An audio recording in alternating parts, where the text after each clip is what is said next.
이번 수업 시간에는 전환과 후환 사이에 있던 신나라에 대해서 다룹니다. 먼저 전환 말부터 신나라가 망할 때까지의 정치사의 추이를 살펴보겠습니다.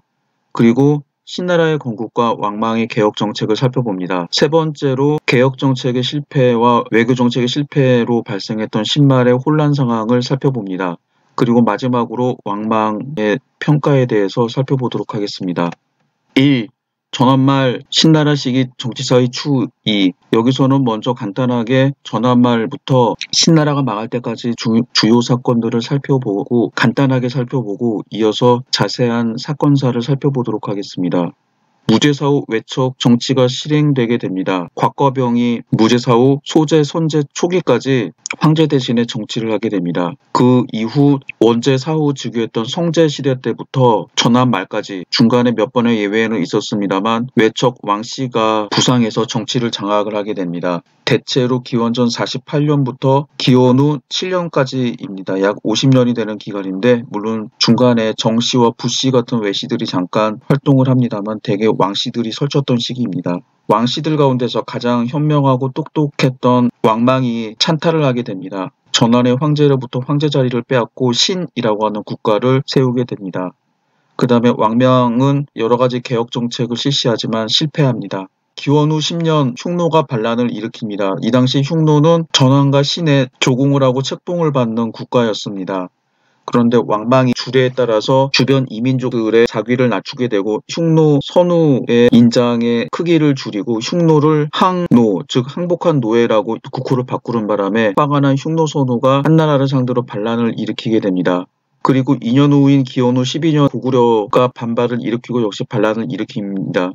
흉노의 반란을 평정하지 못한 신나라는 고구려의 군대를 동원하려고 했으나 고구려인들이 이에 반발하면서 반란을 일으키게 되는 거죠. 반란이라는 표현은 좀 모호합니다. 고구려가 독립국가인데 말이죠. 그 다음에 일어났던 여러 가지 혼란상 때문에 여러 지역에서 반란이 일어납니다. 이 가운데 형주 지역에서 발생했던 여러 농민들의 반란이 농림이라고 하는 집단으로 통폐합이 되는데 이들이 남양군에 있던 호족 세력과 규합을 하게 됩니다. 이때가 기원 후 23년입니다. 그리고 갱시자가 23년 2월에 즉위하게 되고 군대를 보내서 신나라를 공격합니다. 그리고 수도였던 상한, 원래는 장안이었으나 왕망이 수도를 상한이라고 이름을 바꿨습니다. 을 점령하고 끝까지 저항했던 왕망은 결국 피살되면서 기원 후 23년 9월 신나라가 망하게 됩니다. 지금까지 간단한 주요 사건들을 살펴봤는데 이제 구체적으로 살펴보도록 하겠습니다.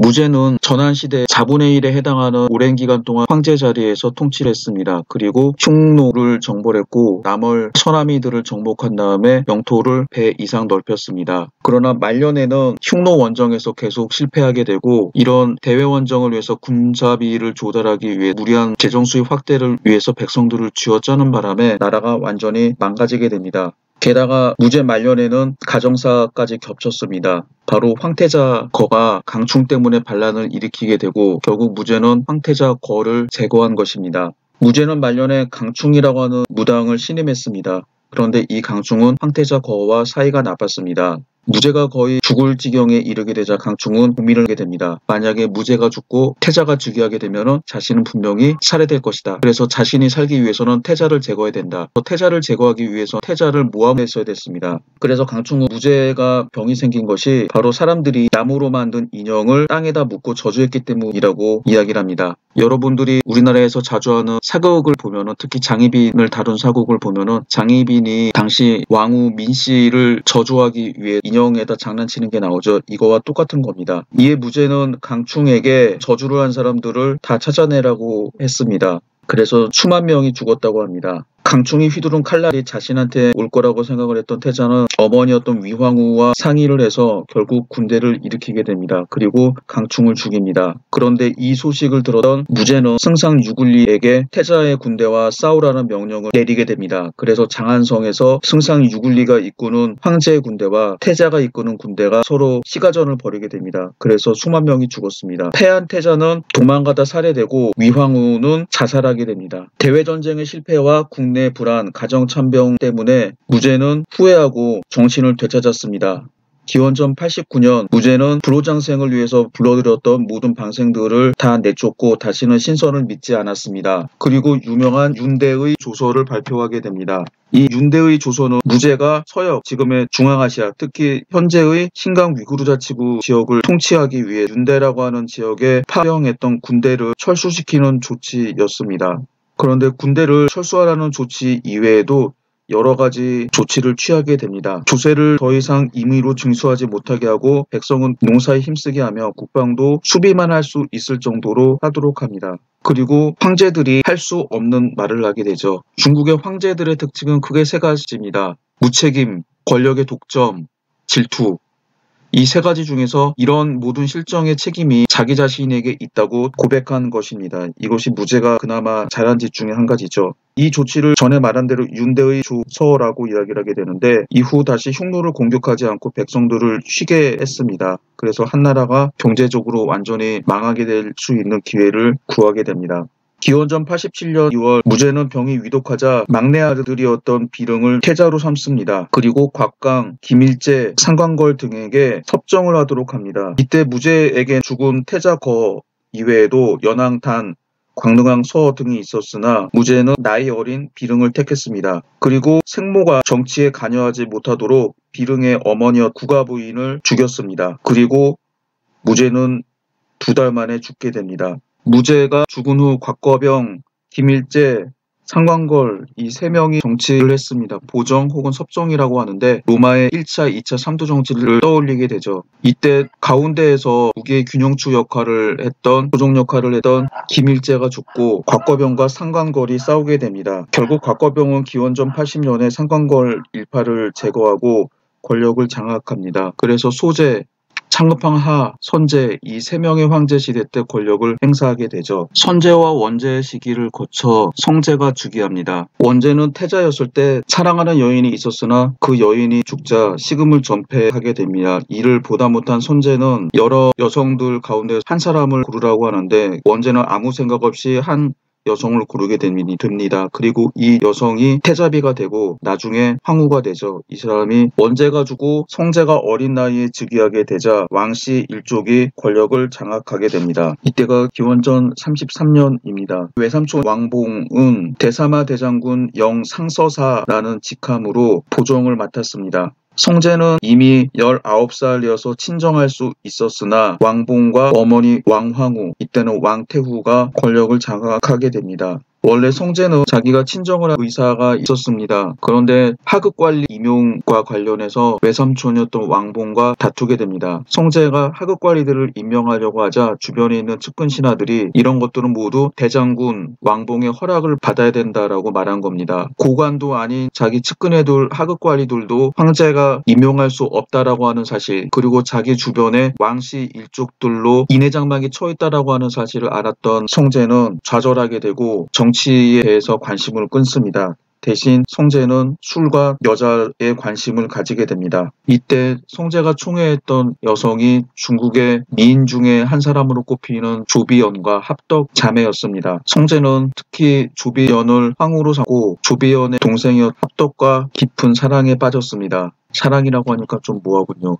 합덕은 성제에게 일종의 채음제를 먹이게 되는데 결국 채음제를 먹고 합덕과 성관계를 맺었던 성제는 복상사하게 됩니다. 기원전 22년 왕봉이 죽은 후 왕봉의 아우들이 번갈아 가면서 총책임자가 돼서 정치를 담당했습니다. 왕음은 대사마 거기장군, 왕상은 대사마 위장군, 왕근은 대사마 표기장군의 직책으로 차례대로 보정했습니다. 그리고 왕근의 뒤를 이어서 왕망이 외척으로 섭정을 담당하게 됩니다. 왕망은 본래 왕태후의 동생 왕만의 아들인데 일찍이 고아가 돼서 왕태후의 동정과 충의를 받았습니다. 성제 때 갑자기 득세한 왕씨 자제들이 모두 교만과 사치에 빠졌으나 왕망만은 근검하고 학문을 좋아했습니다. 특히 왕망은 유학을 좋아하여 유생과 같은 의복을 입고 행동도 조금도 거만하지 않았습니다. 또 아랫사람에게도 겸손해서 재물을 아끼지 않고 나누어 주었습니다. 그는 큰아버지와 작은아버지들의 사랑을 받았을 뿐만 아니라 대부분의 대신들이 왕래하고 있었으므로 조야의 존경을 받아 명망이 올라갔습니다. 왕망은 38살인 기원전 8년 대사마에 임명되었습니다. 그는 더욱 어진 인물들을 등용하고 존경하였으며 황제로 받은 상과 봉급 수입을 아랫사람이나 빈객에게 나누어주고 자신은 더욱 검소하고 전략하였습니다. 기원전 7년 성제가 죽고 그의 조카였던 훈이 계위에서 애제가 되었습니다. 애제의 조무 부태후는 까다롭고 난폭했으며 전횡이 심하고 정사에 관여했으므로 왕망과 의견이 맞지 않았습니다. 그래서 왕망은 파면됩니다. 기원전 5년 왕망은 그의 본국이었던 신도후구 현재의 하남성 남양시에 해당합니다.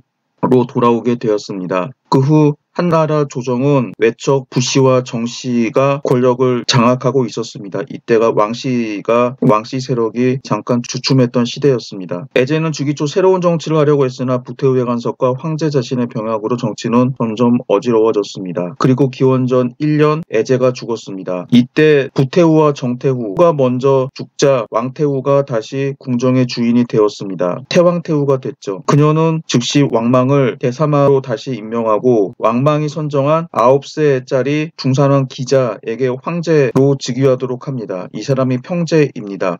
기원 후 1년 왕망은 퇴부 안한공이 되어서 국정을 정결했습니다. 그리고 기원 후 4년 주공의 고사를 본받아서 제형이라는 칭호를 덧붙였습니다. 제형은 재상의 존칭이라고 합니다. 다음에 기원 후 5년 나이 어린 평제가 갑자기 세상을 떠났습니다. 이전에는 왕망이 살해했다거나 하나 정확한 것은 알 수 없습니다. 평제가 재위했던 5년 동안의 왕망은 적지 않은 선정을 베풀었습니다. 기원 후 2년 전한의 종실 제왕과 공신의 후에 117명을 열후로 봉하고 토지 30경, 전 100만전, 집 200채를 세워서 빈민을 구제했습니다. 그 다음에 궁국 현읍에까지 학교를 세웠습니다. 기원 후 4년 왕망은 수도의 태학을 확충하고 학자들을 위해서 숙사 1만 채를 지었으며 오경박사를 경마다 5명씩으로 늘리고 악경박사를 두었습니다. 그리고 경술과 학문에 뛰어난 사람들을 모집하고 이들을 후원하니 모두 수천 명에 달했습니다. 이런 조치로 말미암아 왕망은 유가들의 찬사와 지지를 얻었습니다. 그리고 정적, 손보, 공승, 병한 등을 내쫓았습니다. 뿐만 아니라 자신의 비판적이었던 숙부 왕리, 큰아들 왕우도 강제로 자살하게 했습니다. 이처럼 정적을 숙청한 결과 왕망은 조정 안에서 반대해야 하는 사람이 없는 절대 권력을 가지게 됩니다. 평제가 죽은 후 왕망은 겨우 2살밖에 안 되는 종실 유자영, 손재 현손이라고 합니다. 을 평제의 후사로 삼고 왕망 자기 자신은 가황제 또는 서황제라고 칭했습니다. 가황제는 임시로 황제가 된다. 서황제, 황제를 보좌한다라고 하는 뜻인데 그가 이렇게 황제의 존호를 붙이게 된 것은 하늘의 뜻에서 나왔다라고 합니다. 평제가 죽은 지 얼마 안 돼서 무경현 도정이 흰돌을 얻었는데 그 위에 고 안한공 망위 황제라는 글자가 흰돌에 쓰여져 있었다라고 합니다. 안한공 망이 황제가 된다라고 하는 그런 뜻입니다. 이 글자를 하늘의 뜻이라고 생각을 하고 가황제, 서황제가 된 것입니다. 이때 왕망이 찬탈의 의지, 즉 황제의 자리에 오를 거라고 생각을 했던 동군태수 책의가 군대를 일으켰으나 패했습니다. 기원 후 8년 전국에서 기현상이 나타났습니다. 대부분 첫 황제 당위진이라고 해서 왕망이 진짜 황제가 된다라고 하는 유언비어가 퍼진 것입니다. 그리고 왕망은 이를 이용해서 황제로 즉위하게 됩니다. 이때 왕정군, 즉 왕태후가 반대했지만 이미 때는 늦었습니다. 외척이 황제로 즉위했던 것은 왕망이 처음이었습니다.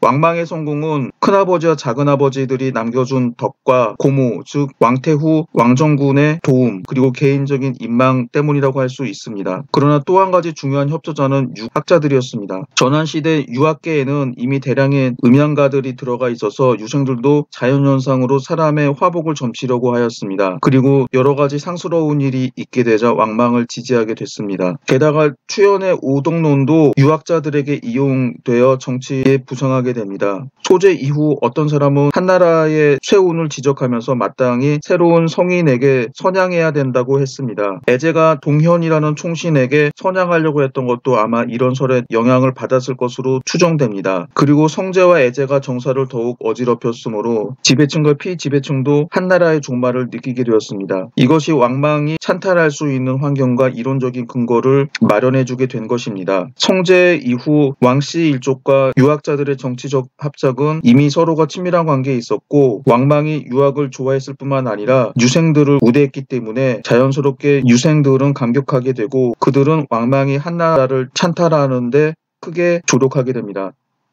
이어서 왕망의 개혁 정책을 살펴보도록 하겠습니다. 지금 보시는 사료는 왕망의 개혁 정책에 대한 사료입니다. 이 사료를 읽어보도록 하겠습니다. 다시 직경 6분 무게 1수의 소전 직일이라는 글자가 쓰인 소전을 만들어 이전에 대전 50과 세트를 이루도록 함께 사용하도록 하였다. 백성들이 도주하지 못하도록 하기 위해 백성들이 구리와 목탄을 소지하지 못하도록 하였다.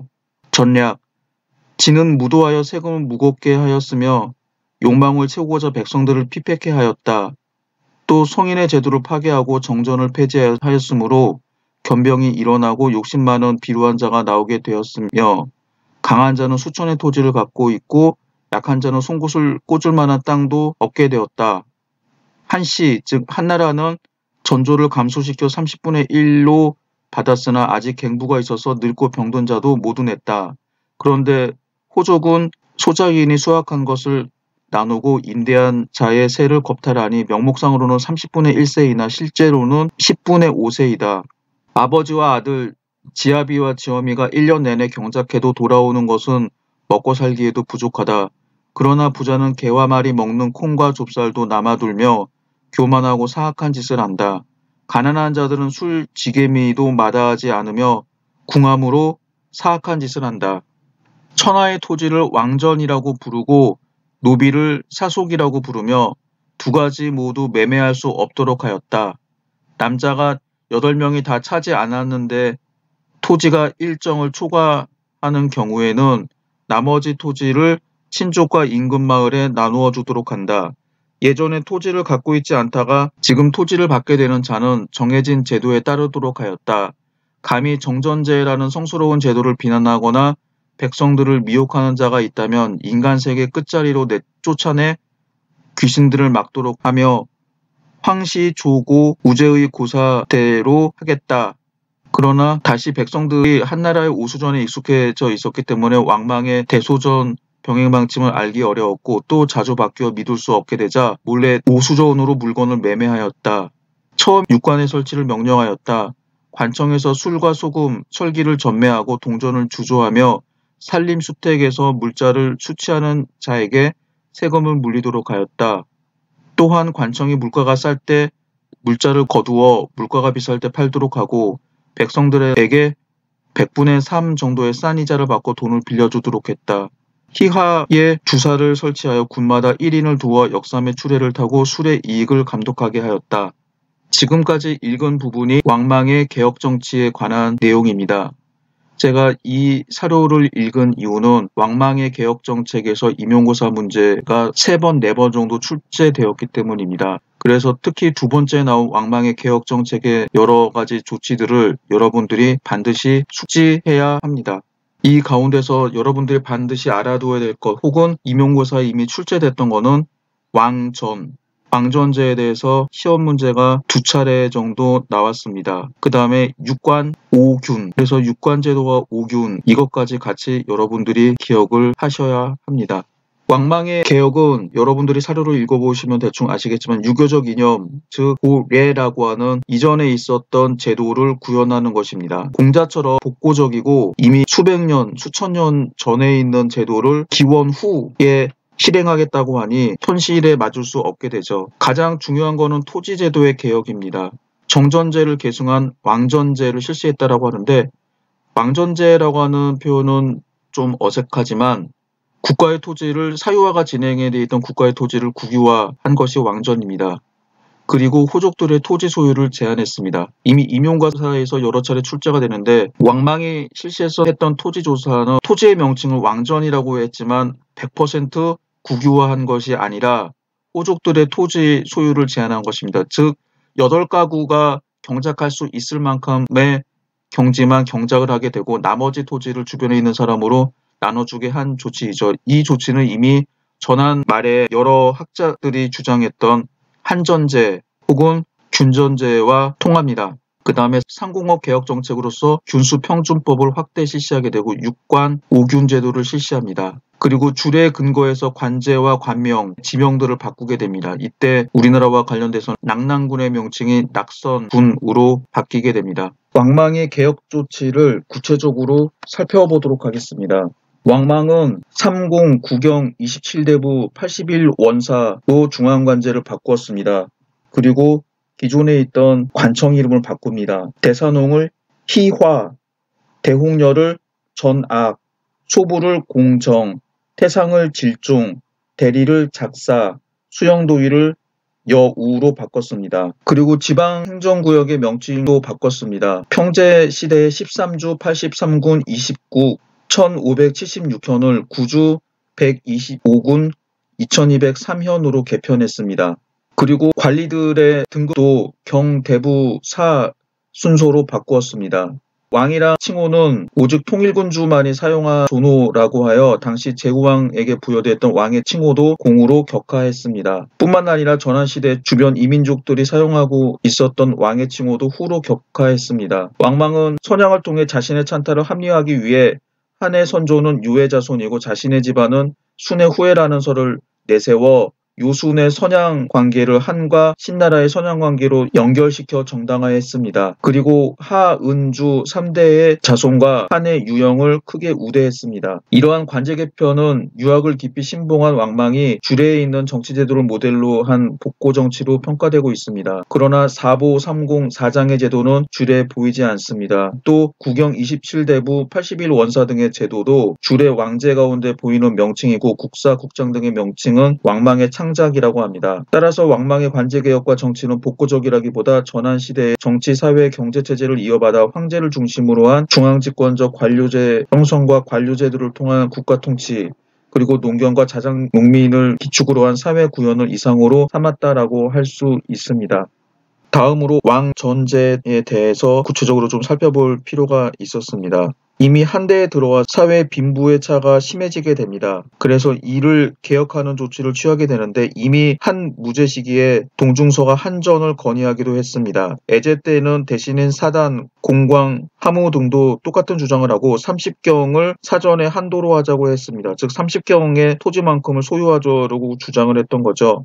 그러나 귀척과 충신들의 반대로 실현되지 못했습니다. 동중서 등이 한전을 주장한 것은 본래 정전제는 실행하기 어려우므로 한 걸음 물러나서 다른 방법을 주장한 것입니다. 왕망은 정전의 회복을 자기의 임무라고 생각했습니다. 기원 후 5년 전국의 토지를 모두 국유로 하고 이를 왕전으로 해서 매매할 수 없도록 했습니다. 왕전의 토지개혁은 주대에 이미 시행되었다고 하는 정전제를 모델로 한 것인데 그 목적은 토지견병을 통한 특권층의 토지 소유 독점과 이로 인해 야기되는 사회 불안을 제거하기 위한 것입니다. 그러나 이 시대에 이미 호족 출신 자제들이 관료가 되어서 기반을 확고히 하고 있었으며 또 지방에 확대된 호족의 세력이 확고하고 단순히 중앙의 명령과 법령만으로 토지개혁을 추진할 수 없었습니다.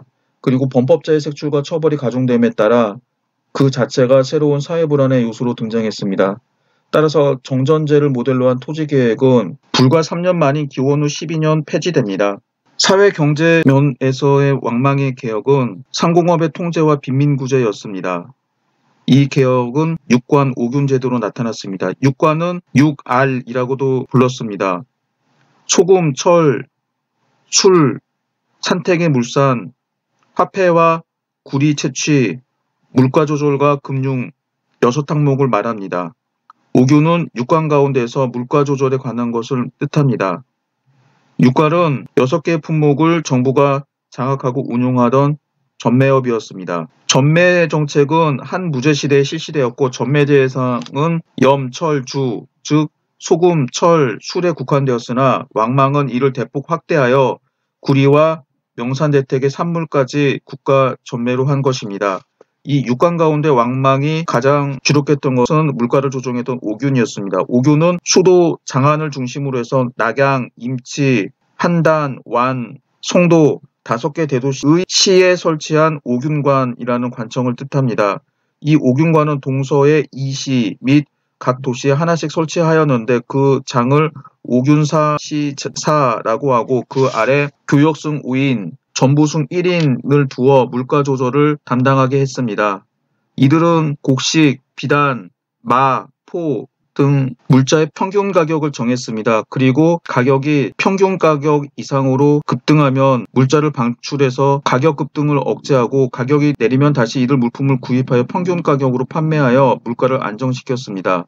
이는 무제가 실시했던 균수평준법과 비슷한 역할을 하였으며, 상인의 폭리를 배제하고 물가 조절을 통해 사회 안정을 이룩하려고 하는 목적이 있었습니다. 육관 오균제도와 더불어 대여제도가 활용되었습니다. 이는 국가가 빈곤한 백성에게 돈을 저리로 대부하는 제도를 말합니다. 장례 또는 제사를 위해 돈을 빌리는 경우에는 반환 기간을 정해서 무이자로 대여하였으며, 생업을 경영하기 위한 자금으로 대여할 때에는 그 자본으로 얻은 연간 수익의 10분의 1을 내도록 하였습니다. 이같이 대여의 목적은 빈궁한 백성들의 생업과 생활을 돕기 위한 것이었습니다. 그래서 육관, 오균, 대여제도를 살펴보면 왕망의 사회 경제정책은 경제적으로 볼 때 전매정책과 세수중대를 목적으로 한 것이었지만, 황제의 권력에 이론적으로 통제되는 통제경제였다고 할 수 있습니다. 그러나 왕망의 경제정책은 한 무제처럼 치밀하고 조직적인 정책 수립과 행정제도, 이를 담당하고 추진할 노련한 관료가 없었습니다. 오직 육아의 복고적이고 추상적인 사상이 왕망 경제의 추진력이었으며, 또한 그가 인선한 관료는 사리 사욕만 도모하는 탕가놀이였습니다. 따라서 상인 출신의 담당관은 지방관과 결탁해서 가차 장부를 만들어 행정상의 숫자만 나열하여 사리 사욕을 취했습니다. 따라서 물가는 하락하지 않고 급등했으며, 무고한 사람들한테 형벌이 가중되어 오히려 사회불안과 원성만 높게 되었습니다. 따라서 이러한 사회정책의 실패는 화폐개혁, 토지개혁, 토지정책 실패와 함께 왕망 정권의 붕괴의 한 원인이 되었습니다. 지금까지 설명한 제도는 왕망이 즉위한 시건국 원년, 즉 기원후 8년에 시작해서 기원후 9년과 10년 계속 반포한 것입니다.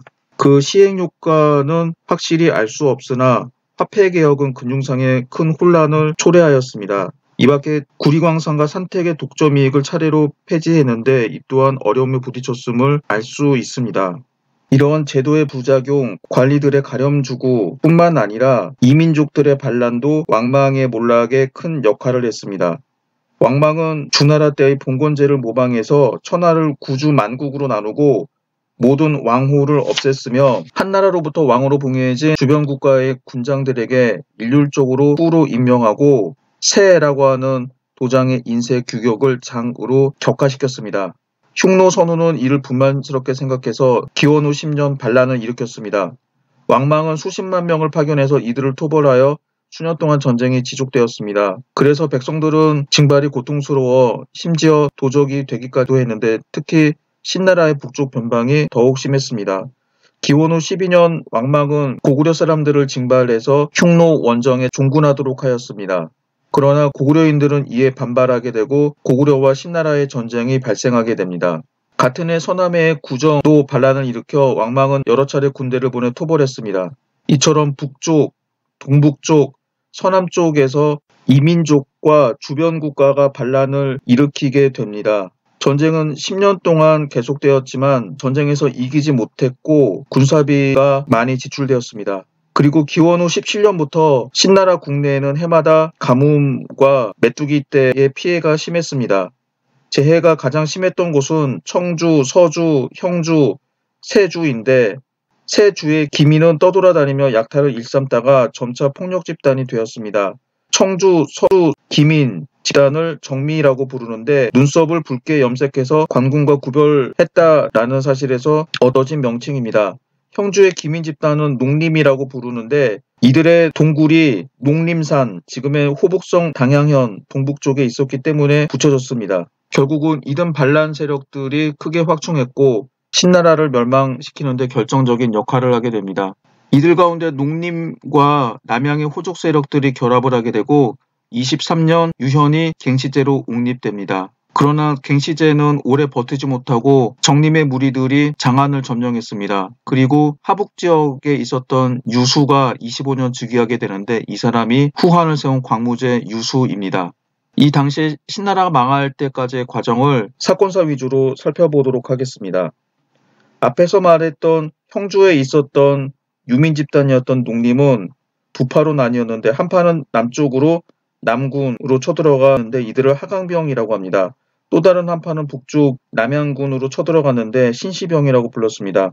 22년 왕망은 군대를 보내서 정미를 토벌하였으나 계속 패했습니다. 형주의 반란은 더욱 커져서 뒤이어 일어난 반란의 무리에 평림과 용능, 하강, 신시 이 4개의 병사들이 합류했습니다.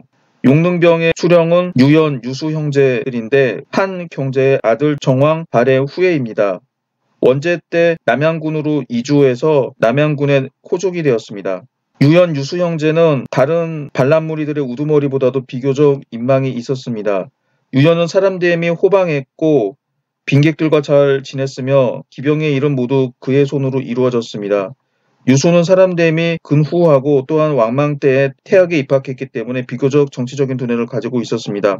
유연은 부하들을 다스리는데 너무 엄해서 각파의 연합군들은 대부분 그를 우두머리로 받들려 하지 않았으므로 다음해 즉 기원후 23년 2월 한 황실의 또 다른 일파였던 유현을 황제로 삼았습니다. 그리고 연호를 갱시로 바꾸게 됩니다. 그래서 유현을 갱시제라고 합니다. 23년 5월 갱시제가 남양군의 치소인 완을 빼앗아 도읍으로 삼았습니다. 이때 왕읍, 왕심의 신나라 군대 40만 명이 쳐들어왔습니다. 왕읍과 왕심은 먼저 10만 명으로 연합군의 거점인 곤양을 공격했습니다. 이때 곤양을 지키던 유수가 신나라 군대를 격파하고 왕심도 살해되었습니다. 왕읍은 수천 기병을 이끌고 낙양으로 되돌아갔습니다. 이 전쟁으로 전국이 크게 동요하여 각지에서도 뒤따라 군사를 일으켜 이에 호응하고 갱시제를 주인으로 받들었습니다. 이 곤양의 전투로 왕망은 패망의 운명이 완전히 결정되었습니다. 뒤이어 갱시제군은 두 길로 나누어 한쪽은 낙양으로 한쪽은 무관으로 들어가 장안으로 진격했습니다. 연도에서 호응하는 자가 더욱 많아졌다고 합니다. 갱시제는 23년 9월 장안으로 진격하니 성안에서도 폭동이 일어났고 왕망은 미안궁의 참대에서 68세의 나이로 피살되었습니다. 그래서 왕망의 신나라는 16년 만에 망했습니다. 마지막으로 왕망의 평가에 대해서 살펴보도록 하겠습니다. 왕망은 초인적인 지력, 말솜씨, 위엄을 갖추고 있었으나 지나친 자신감, 복고적인 생각, 시기심, 의심 등이 있었다라고 합니다. 후한 사람들은 왕망을 안 좋게 평가했고 후한의 역사학자들은 왕망의 장점을 모두 말살하고 거짓말을 잘하고 사기를 잘 치는 인물로 묘사했습니다. 그가 황제의 자리를 얻은 것은 하늘의 뜻에 돌린 것 때문이라고 보았습니다. 그리고 그가 유학을 진흥시킨 것은 진시황제가 분서갱유를 한 것처럼 육아에 대해서 죄를 지었다고 생각했습니다. 후한 이후의 사가들은 대부분 이런 논조를 받아들이고 왕망을 더욱 비난했습니다. 왕망은 확실히 거짓된 면이 있었으며 어리석은 면도 있었습니다. 그러나 전한의 거짓말하는 이 사기 풍조는 결코 왕망 때부터 시작된 것이 아니었습니다. 무제 이후 관리와 유학자들은 유학으로서 자기들의 치부를 숨겨서 이처럼 허풍을 치는 풍조가 더욱 생겨났으며 원제와 성제시대의 절정에 이르렀습니다. 왕망은 이러한 위풍을 이어받아 확충한 것입니다. 그는 처음에 자기 자신을 잘 포장해서 거짓으로 명성을 얻었으며 이를 얻은 다음에는 다시 이 거짓으로 제위에 오르고 마침내 이 거짓으로 실패했습니다. 그의 어리석음은 일종의 착각이었습니다. 그의 정치사상과 개혁정책은 어리석은 사람들이 이해할 수 있는 것이 아니었습니다. 그러나 그는 정치적인 능력이 없어서 실패했습니다. 왕망은 복고를 맹신했을 뿐만 아니라 하는 일마다 거짓으로 행했으므로 사람들이 어리석음의 감각을 갖게 했을 뿐이라고 합니다. 왕망의 개혁정책은 전체적으로 전환시대 정치 풍조를 개혁하는 것이었습니다. 전국시대 중기 맹자가 토지제도 개혁을 주장했었고 전한의 유학자들도 균전을 주장하는 사람들도 있었습니다. 그러나 공상적인 주장이었다라고 합니다. 왕망은 맹자 이후 300~400년 동안의 공론을 실행하였습니다. 개혁하려는 용기와 정치를 행하려고 하는 근면은 그렇게 흔한 일은 아니었습니다. 그의 개혁 정책이 정치사회의 진화 원리를 위배한다라고 하더라도 당시의 병폐를 제거하기 위해 하려는 것이었으며 대부분은 백성을 구하려고 하는 것이었습니다. 대표적인 것이 왕전, 오균, 대여제도 같은 것이었습니다. 왕망은 실제 정치의 실패자이며 복고 사상의 순도자였습니다. 현재 학자들도 왕망의 개혁 정책에 대해서 찬반 양론이 엇갈리고 있습니다. 그러나 왕망이 당시 전환시대 중기 한무제가 무리한 대원종으로 일으킨 혼란 그리고 호족들이 대토지 소유를 하게 되면서 생긴 사회적인 빈부 갈등을 줄이려고 노력했다라고 하는 점은 부인하기 어렵다라고 합니다. 어쨌든 왕망의 개혁 정책은 실패로 끝나게 됩니다. 그리고 이 개혁 정책에 저항했던 호족 세력들이 권력을 잡아서 국가를 세우게 되니 이 나라가 후한입니다.